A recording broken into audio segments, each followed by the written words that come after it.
السلام عليكم ورحمة الله وبركاته. ازيكم يا شباب؟ ازاي الحال؟ اتمنى تكونوا كويسين. لو انت اول مرة تشترك في القناة اشترك وفعل زر الجرس عشان يوصلك كل جديد، ولو عجبك فكرة الفيديو دوس زر اللايك عشان ده بيدعمنا جدا ان احنا ننزل فيديوهات اكتر واكتر. وصلي على الحبيب عشان قلبك يطيب وتابع معانا الفيديو. طبعا في الفيديو ده كاجا، اخيرا قدرنا نختار كاجا. الراجل نزل الريفامب بتاعه من هنا بقى توب بان. تمام. او بيتم اختياره على طول، فانا الدور اول لما لقيت خلاص ان انا اخترته قلت اصور على طول. تمام. فاحنا هنا هنشوف هل هو فعلا الريفامب بتاعه فرق، هل بقى اقوى، هل بقى افضل من نسخته القديمه، ولا الحال زي ما هو. تمام. هنا في الفريق الخصم ضدنا لوكاس في الجانجلر، يوزن في طريق الخبرة، تشانغ ميد، مايا الجولد لين، خالد هيبقى التجوال. معانا في التيم بتاعنا نوفاريا ميد، سورا هيبقى في طريق الخبرة، سويو هي جانجل، بوبي لاندكوبا الرامي، وانا بكاجا في التجوال. طبعا هنا زي ما بنعمل دايما، طبعا انت لو تجوالت لازم تجيب الجزمه الاول او جانجلر، وبعد كده بجيب حزام الرعد اخلصه عشان ابدا معدة استكات على طول، ابدا اقعد اخد استكات وبعد كده اكمل الجزمه وهكذا. وكاجا بالمناسبة مناسب جدا جدا معاها يعني حزام الرعد. طيب هنا طبعا بنساعد الميد. تمام. خصوصا ان فاريا يعني هي كليرها مش وحش بسبب الفرس بتاعتها. طبعا انت عارفين خالد في الايرلي جيم بيبقى دامجه عالي قوي. تمام. انا قلت ان ادوس الهيل مرجعش. طبعا عملت انسحاب لسورة عشان ايه، قلت خالد غالبا هيطلع له، بس هو ما طلعلوش يعني، هو تناه في الميد. شنغ جه نضغط عليه. هنا حملت فيرست. هو يا جدعان شعور، يعني شعور ان الطيران ده في حد ذاته ده لوحده حاجه جامده جدا يعني. طبعا هنا قعدت طارد تشانغ، مفيش العوائق دي بالنسبه لي مش موجوده. تمام. وجبت فيرس بلاد، يعني صراحه السكند بتاعته مقارنة بالسكند القديم، انت فاكر السكند القديم عبارة عن داهش وبيعمل 3 كور من الطاقة كده، لو الخصم جه فيه بتبطئه. السكند الجديدة دي بتاعته يا جدعان حاجة تانية خالص. السكند الجديدة دي بتاعته جامدة كفاية، يعني الطيران بس ده في حد ذاته جامد جدا. المهم نرجع تاني للدور. بوبلاند كوبا قتل مايا. تمام. نتيجة 2-0. انا جايب فريس بلات كويس جدا. آم، طبعا هنا انا مش عارف هو فين خالد بالظبط. تمام. المفروض ان فاريا يصبر ان انا اقدم عليه قبليه يعني، وبعد كده اكشف البوشات. تمام. المهم طبعا انا هنا عمال بضرب بالسكند، عمال بهجم على خالد. تمام. بصراحة حسيت ردة فعله بطيئة شوية، بس انا ما متش. اوكي. الواحد كان لعبه اجريسيف صراحة، كان برضو يعني المفروض يهمت شوية، بس الحمد لله ما متش يعني.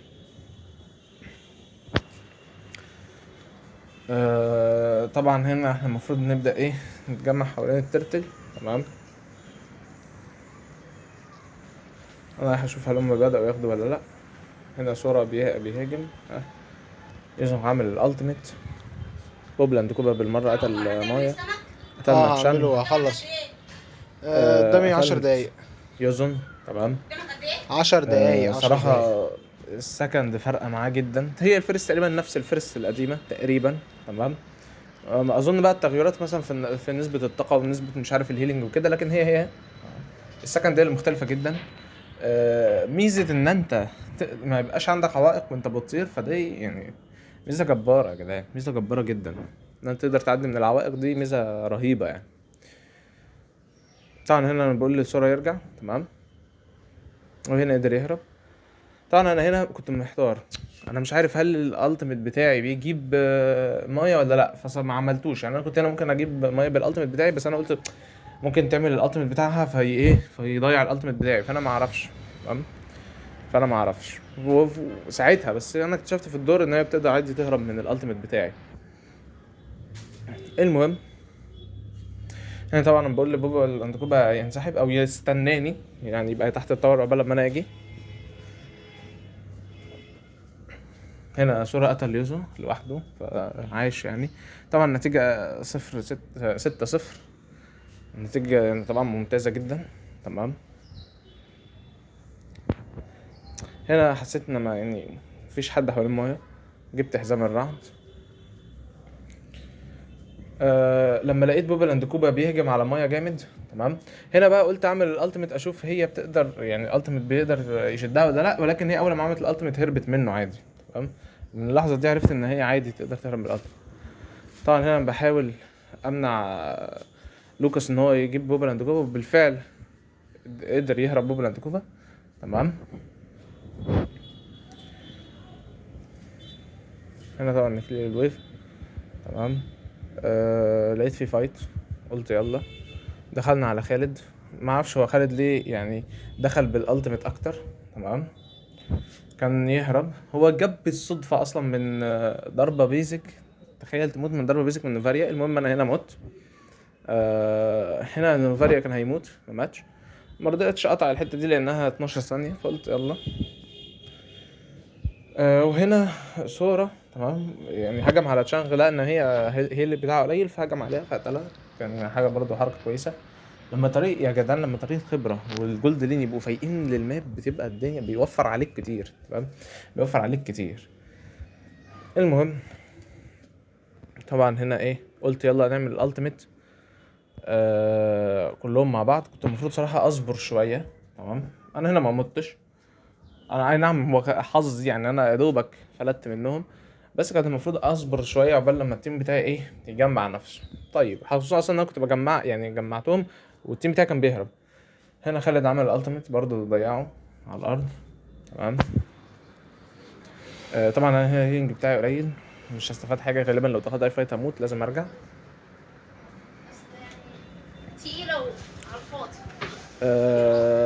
طبعا كتانك تك تك 2 1 3 100 100 100. تمام. هنا عمال بضغط على خالد، بستك عليه. سرعة حركة يا جدعان عالية جدا. كان سرعة حركتي عالية جدا، لأن انت تجري ورا خالد وهو عامل الباسف بتاعه اللي هو الرملي ده، فلا لا ده معناه ان انت حرفيا سرعة حركتك عالية. وقتلته كمان. تمام. طبعا هنا بقول لبوبل اند كوبا ينسحب، لان ممكن اي حد يجي من اي جنب ويقتله. تمام. هو فعلا حسيته ادرك كده. انا كنت مستني شانغ تدخل من البوش اللي انا فيها، بس هي دخلت من فوق. تمام. هجمت على خالد. طبعا انت هنا كل ما اخبط في اي بطل من ابطال الاعداء، مدة الطيران دي بتزداد شويه. مش فاكر بتزداد قد ايه، بس هي بتزداد شويه، فعشان كده يعني ايه بخبط فيهم تاني. المهم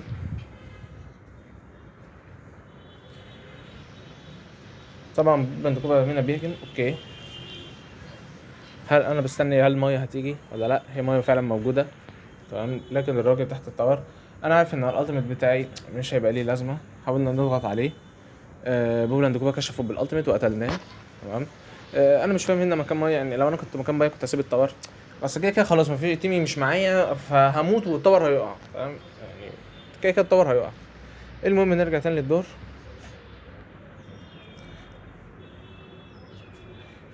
هنا اوكي بنكلير الميد. تمام. رايحين على الترتل. طبعا احنا متفوقين. هل كان افضل نستنى لورد؟ الله اعلم، يعني ساعات بتنفع كده وساعات بتنفع كده. تمام. هنا طبعا انا بحاول استنى اللحظه ان هم يتجمعوا فيها، لكن قتلنا يوزر. حتى يوزر ملحقش اصلا اللي هو هو تناه في وضعيه التنين ومات في وضعيه التنين. تمام.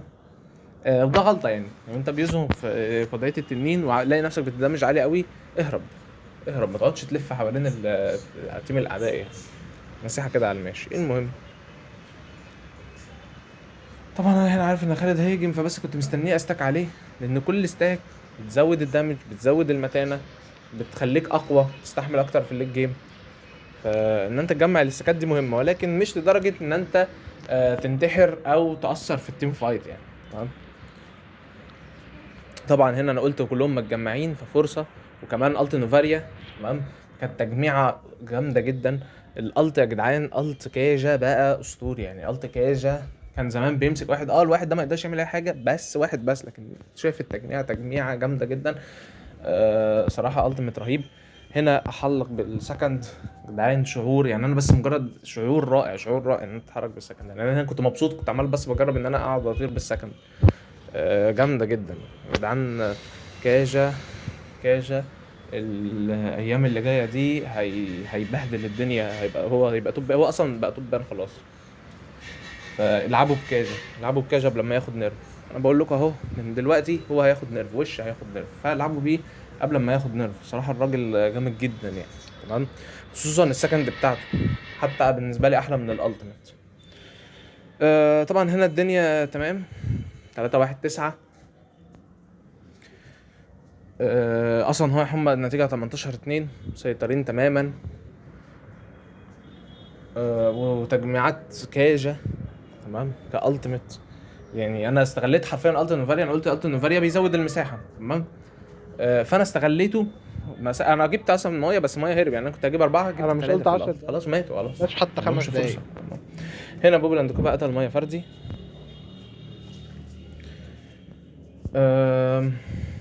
احنا طبعا ناخد لورد. سويو خده اوكي. دايما جانجلر لازم تكون مركز مع اللورد. في جانجلرز بنتحايل عليهم يجيبوا اللورد وفي الاخر برضو ما يجيبوش. اوكي هنا حصل تيم فايت تمام. هنا عمالين نهجم على خالد، للاسف ما ماتش تمام.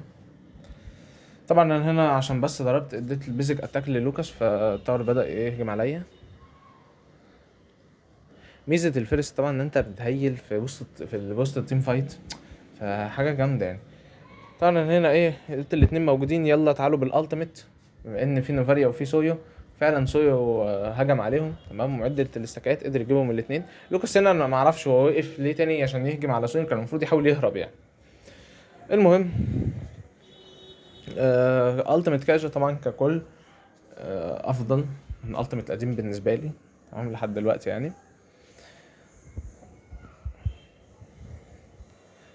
طبعا هنا يعني اولا صورة بعيد تمام، المفروض كنا نصبر شويه. انا بحاول اهيل من الفريس بتاعتي.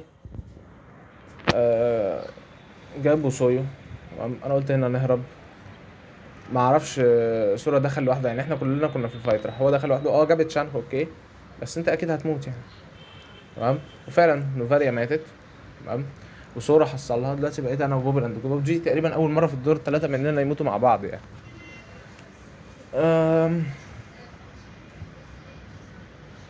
طبعا هنا احنا اصلا متفقين عليهم 23-7 تمام. هما ما حاولوش يبقوا مع بعض ويبشوا طورات. انا قلت هنا نكلير، انا هكلير الويفا تمام. نستنى التيم يعني يجمع. طبعا برضه انا كنت حذر قليلا عشان لو اي حد ظهر مع خالد ممكن يقتلوني تمام. هنا عملت السكند بتاعتي لقيت 3. قلت كده كده انا هرب. هنا خالد عمل الالتيميت وانا كنت عارف ان هو يعمل الالتيميت، فرحت عملت السكند تاني تمام. فجميله برضه حتى مسافه السكند اللي هو الداش بتاعت السكند دي مسافتها جميله يعني. هنا طبعا بنحاول نركز على مايا. انا عارف ان هو يمشي لسه ما خلصتش لا، فتنتني ماشي وراه تمام. حط في السكند عملت الالتيميت. انا قلت عملت الالتيميت ليه؟ حسيته ممكن يهرب مني او ممكن يفلت مني، فقلت لا نعمل الالتيميت نضمنك. هنا قتلنا تشان مايا لوكاس وقتلنا خالد وخلاص. في مينيونز على البيت فهم اضطروا يستسلموا خلاص يعني، ما لهاش واحنا هنخلص الدور دلوقتي تمام. فكان نايس جيم يعني. انت متخيل من كتر ما الدور بالنسبه لهم كان خلاص استسلموا. نايس جيم صراحه. رايي في كاجا تمام مقارنه بكاجا القديم، لا كاجا ده اقوى، كاجا ده افضل. الفيرست بتاعته تقريبا هي يعني. الفيرست بتاعته مش هتكلم فيها قوي، تقريبا هي لكن السكند بتاعته حوار يا جدعان. السكند بتاعته حكايه. السكند بتاعته الجديده والقديمه حكايه، اختلاف السماء والارض. السكند بتاعته القديمه كانت عباره عن داش وبتدي 3 كور طاقه لو العدو خبط في كوره تقطع حاجه كده اللي هو يعني لكن دي بتطير، انت بتطير وبتخبط تاني لو تزود المده بتاعتك لو هتخبط في العدو. جامده يا جدعان. والالتيميت بتاعه طبعا ان انت تجمع التيم كله ولا ان انت تجمع واحد. الواحد ده ما بيقدرش يعمل اي حاجه بس ماشي، بس ان انت تجمع تيم كامل يعني. انت حرفيا كده ممكن تعمل بكاجا كومبوات زي اطلس وتغرب تمام. فكاجا صراحه الجديد ده بقى اسطوري. وبكده نكون وصلنا لاخر الفيديو. لو عجبك الفيديو دوس زر اللايك وما تنساش تشترك في القناه لو لسه مشتركتش، وصلي على الحبيب عشان قلبك يطيب. والسلام عليكم ورحمه الله وبركاته.